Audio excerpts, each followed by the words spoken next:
Alright, hi guys. We are going to look at the first part of lesson 5.4 today, which is about solving radical equations. And so our essential question for this lesson is, how can we solve equations that include radicals or rational exponents?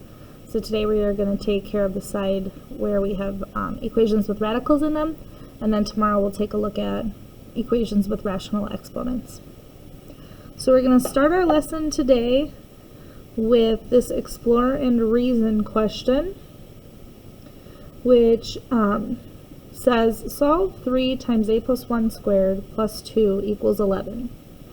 And so we saw questions similar to this back in topic 2 when we were studying quadratics and how to solve quadratics by completing the square.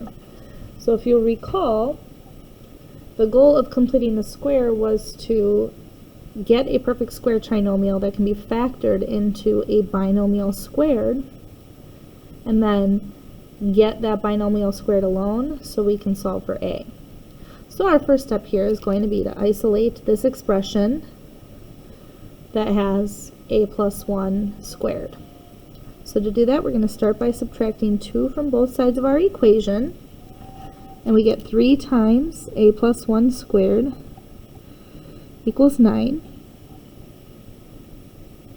And then we're going to divide off the coefficient of 3 so that we get a plus 1 squared equals 3.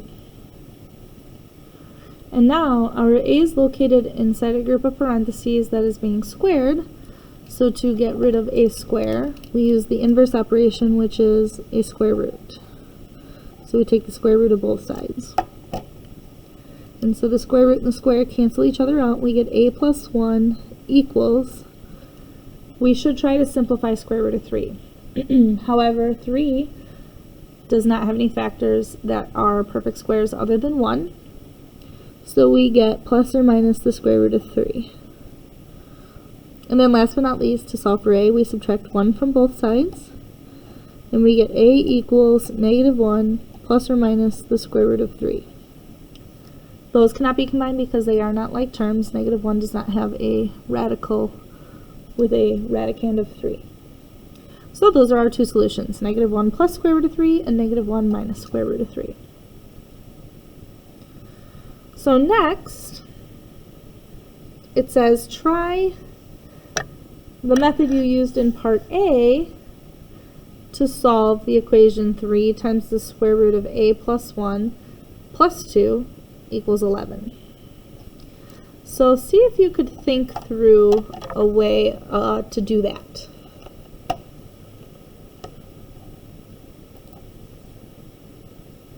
Okay, hopefully you've given that some thought, and you hopefully are thinking that maybe we'll start this problem the same way, isolating the expression that contains a, which is this expression right here.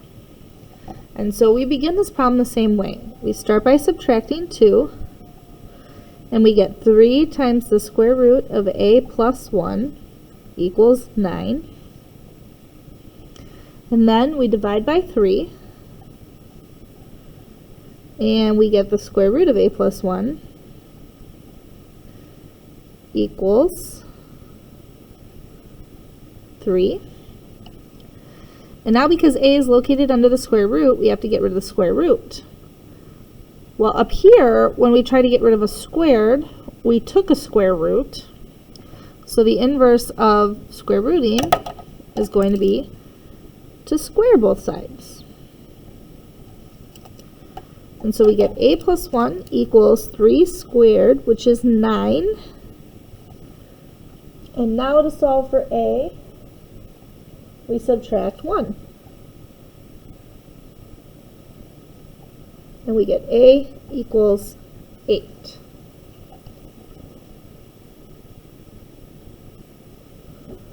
Okay, very good. So that brings us into our first example, how to solve an equation with one radical. So A says solve the radical equation square root of x plus 5 minus 1 equals 3. And so in order to do this, it says To solve this equation, you can isolate the radical. Then you can square both sides of the equation to eliminate the radical and solve for x. So I'm going to start by rewriting my problem. Square root of x plus 5 minus 1 equals 3. And our first step here is to isolate that radical. So we're going to add 1 to both sides, and we get square root of x plus 5 equals 4. And now, to get rid of that square root, we are going to square both sides. Square root and the square cancel each other out. And we get x plus 5 equals 4 squared, which is 16. Subtract 5 from both sides, and we get x equals 11. So I'm going to do a quick check to make sure that 11 is the solution. If I plug 11 back in, 11 plus 5 is 16. Square root of 16 is 4. 4 minus 1 is 3. All right.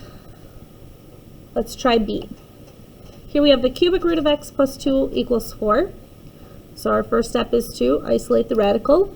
So subtract 2 from both sides. And we get the cubic root of x equals 2. Now this time, to get rid of a cubic root, instead of squaring both sides, we're going to cube both sides. So that a cubic root and a cube will cancel each other out. And we get x equals 2 to the third power, or 2 cubed, which is 8.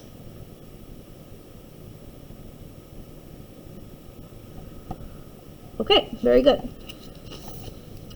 So at this point, if you would like, you can pause the video and try these two on your own, and then resume the video to see if you got them right. All right, let's see how you did. So for this first equation, we have a square root of x minus 2 plus 3 equals 5.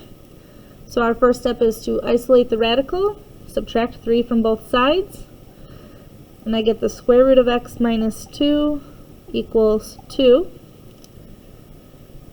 Now I need to get rid of my square root, so I'm going to square both sides. Square root and square cancel each other out, and I get x minus 2 equals 4. And then add 2 to both sides, and you should get x equals 6. Then in B, my radical is already isolated, so my first step is going to be getting rid of a cubic root, which we do by cubing both sides. So cubic root and a cube cancel each other out. We get x minus 1 equals 2 cubed, which is 8. And then add 1 to both sides, and we get x equals 9. Okay, hopefully you didn't find that too difficult. Let's take a look at our next example. Example 2 says rewrite a formula. And so the problem says the suspension cables from the Golden Gate Bridge's towers are farther above the roadway near the towers and closer to the roadway near the middle of the bridge. You can figure out your distance from the middle of the bridge, x, in feet, and the height of the suspension cable, y, in feet, at your position by using the equation x equals the square root of y minus 220 divided by 0.010583. About how far is the cable from the roadway when you are 200 feet from the middle of the bridge? So the first thing I'm going to do is I'm going to look here. What am I being asked to find? I'm being asked to find how far the cable is. And so if I go back in the problem, it says the height of the suspension cable is y. So I'm being asked to solve for y. When I'm given that I am 200 feet from the middle of the bridge, and in the problem it says here, you can figure out your distance from the middle of the bridge. That's x. So we're given x. However, our equation is written in the form x equals, as if we're trying to solve for x. But we're given x and we're trying to solve for y. So the first thing I want to do is rearrange this equation to get y by itself. So to do that, I'm going to start by rewriting the equation down here. X equals the square root of y minus 220 divided by 0.010583. And I want to solve for y. So I need to get this radical by itself first. And so to do that, I need to get rid of the division using multiplication. So I'm going to multiply both sides by 0.010583. And so I get 0.010583x equals the square root of y minus 220. And then my next step to solving for x, for solving for y, is going to be to get rid of this radical. So I'm going to square both sides. But because I have like a product over here, I'm going to put this in parentheses and square it, because that means I have to square both parts of that product, the coefficient and the variable. So if I go over to my calculator, I have 0.010583 squared is a really tiny number, which e to the negative 4 means move your decimal 4 places to the left. So we're going to get 0.0001199. That's enough decimal places, I think. X squared equals y minus 220. And then to get y by itself, I'm going to add 220 over to the other side of the equation. So we get an equation of y equals 0.000111199 x squared plus 220, where y is how far the cable is from the roadway and x is your distance from the middle of the bridge. So now it says when you are 200 feet from the middle of the bridge, how far is the cable from the roadway? Well, that means we're trying to figure out y when x is 200. So that's going to be 0.0001199 times 200 squared plus 220. Okay, so I have that number up on my calculator still. So I'm just going to pull up the previous answer times 200 squared plus 220. And I get 224 point, did it say what to round to? Nope, so I'm going to round it to 0.5 feet.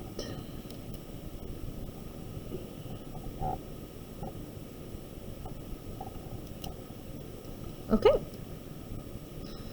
so that's how far the cable is from the roadway. Alrighty, the next one here says the speed v of a vehicle in relation to its stopping distance d is represented by the equation v equals 3.57 times the square root of d. What is the equation for stopping distance in terms of vehicle speed? So we want to solve the equation for d. We want to get it in the term d in terms of d equals, because oftentimes we'd want to figure out what a vehicle's stopping distance is. Let's say you're traveling at 65 miles per hour. How far will you travel when you slam on the brakes? Because we know your car doesn't instantaneously stop, right? The faster you're going, the farther your car goes after you slam on the brakes. All right, so to do that, we have v equals 3.57 times the square root of d. So we want to get d alone, but first we have to divide off the 3.57. Oops. 3.57. And so we get v divided by 3.57 equals square root of d. And now to get d by itself, we need to square both sides. And so we get d equals the quotient v divided by 3.57 squared. So this is how you could figure out your stopping distance if you knew the speed of the vehicle. Okay. In our next example, we are going to be looking at solving radical equations that might contain an extraneous solution. So I want you to recall from topic 4 the definition of an extraneous solution. So remember, extraneous solutions are values that we get when we initially solve an equation that don't actually work in the equation when we check them. And so what we have to do is, if we get an extraneous solution, we must reject them. So I want you to recall the example from topic 4, rational equations. If you end up with like solutions x equals 2 and -4, but your problem was something like 5 over x plus 3 minus 7 over x plus 4 equals, I don't know, some number. Well, I'm just going to call it c. And these are the solutions you get. We have to reject one of these as extraneous, because in the case of rational equations, extraneous solutions occur with values that make the denominator equal 0. So in this case, -4 is considered to be extraneous, so we have to reject it, because that will make this denominator equal 0. However, the solution 2 will not make any of the denominators equal 0, so 2 is the viable solution. Okay, but for rational equations, extraneous solutions happen when the denominator is 0. But for radical equations, extraneous solutions occur in a different way. So let's take a look at an equation. Example 3 says, solve the radical equation square root of 3x minus 2 equals x minus 4. And so remember, from example 1, our first step is to isolate the radical, which in this case, my radical is already isolated.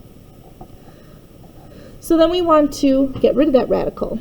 So to unsquare something, or to unsquare root something, we square it.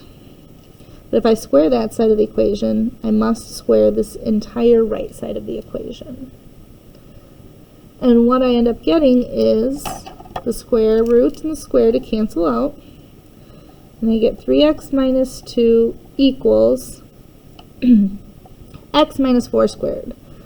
Which, remember, squaring something means multiplying by itself. Alright, so to solve this, let's start by multiplying out the right side. And we get x squared minus 4x minus 4x plus 16. Combine like terms, and we get x squared minus 8x plus 16.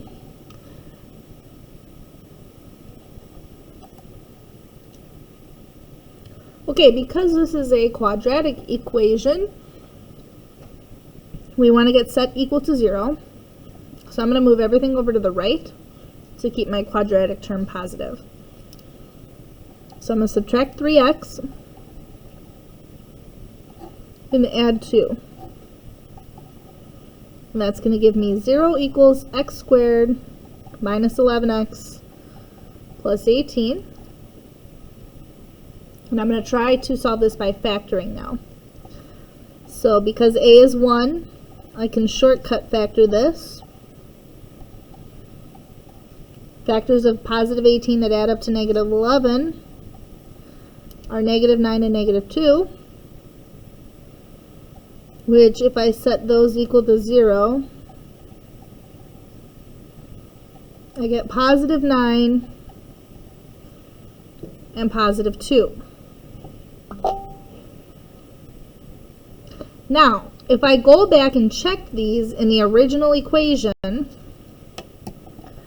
square root of, I'm going to check 9 first. 3 times 9 is 27, minus 2 is 25, equals 9 minus 4, and I get 5 equals 5. That one works. But if I try 2, let's see if that'll work. 3 times 2 is 6, minus 2 is 4, equals 2 minus 4.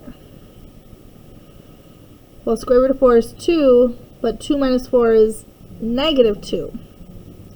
Those do not equal, and we must reject. So x equals 2 is extraneous. Now, I know some of you are going to say, but Ms. Zarnowski, the square root of 4 is plus or minus 2. Not when we're solving here. When it's within an equation, when we're writing it up here as the square root of 3x minus 2, we are assuming positivity, not negativity. So unless there was a negative in front here, we are assuming the positive square root of 3x minus 2, which is the positive square root of 4, which is positive 2. Okay? And that ties in nicely to this question right down here. Part B says, x equals 2 is an extraneous solution of that equation. Why does this happen? Well, graphically it happens because if I graph the equation that's the left side of this equation, square root of 3x minus 2, we get this radical function here. And likewise, if I graph the right side of this equation, which is y equals x minus 4, we get this line, and the solution is where these two intersect, and they're intersecting at the point 9, 5. Since our equation only has x's, the solution is the x value of the intersection, which is 9.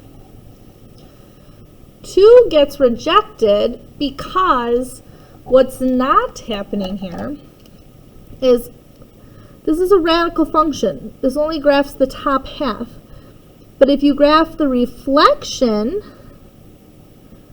of this equation, you would get that second intersection point at x equals 2. But that's the reflection of this graph. That would be the negative version. Remember, making a function negative in front is what reflects it. And that's not the equation we have. We just talked about how we have the positive version here, not the negative version. And so if we had the negative version, then that would be the solution. But we don't. We have the positive version of the square root, which is just the top half of that graph. Okay? So in this case, x equals 9 is the only solution because x equals 2 is extraneous and we reject it. Okay? So let's just try 2 more, solving and checking for any extraneous. So in A, we are going to isolate the radical. That's already done. Get rid of the radical by squaring both sides. Square root and square cancel each other out. We get x squared equals 7x plus 8. This is a quadratic function, so we need to set equal to 0 because the quadratic terms on the left I'm going to subtract 7x to the left, and I'm going to subtract 8 to the left. So we end up getting x squared minus 7x minus 8 equals 0. Again, because a is 1, we can express factor this. Factors of negative 8 that add up to negative 7 are negative 8 and positive 1, making potential solutions 8 and negative 1. But now we check. If I put in 8 to x, I get 8 equals the square root of 7 times 8 is 56, plus 8 is 64. Do those equal? Yes. So that one works. And when x is negative 1, we get negative 1 equals the square root of 7 times negative 1 is negative 7, plus 8. That's the square root of 1, which again, we're assuming positivity here. So no, these do not equal. So in this case, we have to reject negative 1.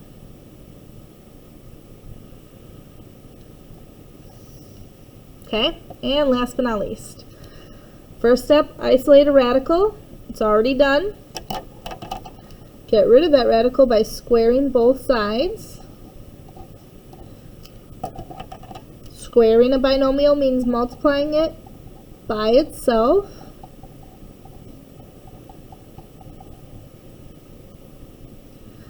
Distribute, we get x squared plus 2x plus 2x plus 4 equals x plus 2. So we get x squared plus 4x plus 4 equals x plus 2. Quadratic, so set equal to 0 by subtracting x and subtracting 2. So x squared plus 3x plus 2 equals 0. Factor. The factors of 2 that add up to 3 are 2 and 1. So my apparent solutions are negative 2 and negative 1. Alright, so they're both negative. This will be interesting. Either they both work, they're both extraneous, or one works and one's extraneous. So let's check. I'm going to start with negative 2 plus 2 equals the square root of negative 2 plus 2. So I get 0 equals square root of 0. That works. Let's try negative 1. So negative 1 plus 2 equals the square root of negative 1 plus 2. That's 1. Negative 1 plus 2 is the square root of 1. We're assuming positivity here, so 1 equals 1. That one also works. So these are both solutions in this case. Alright, so that is it for today's notes. We'll stop there and you will have some practice problems. Alright, I'll talk to you guys tomorrow.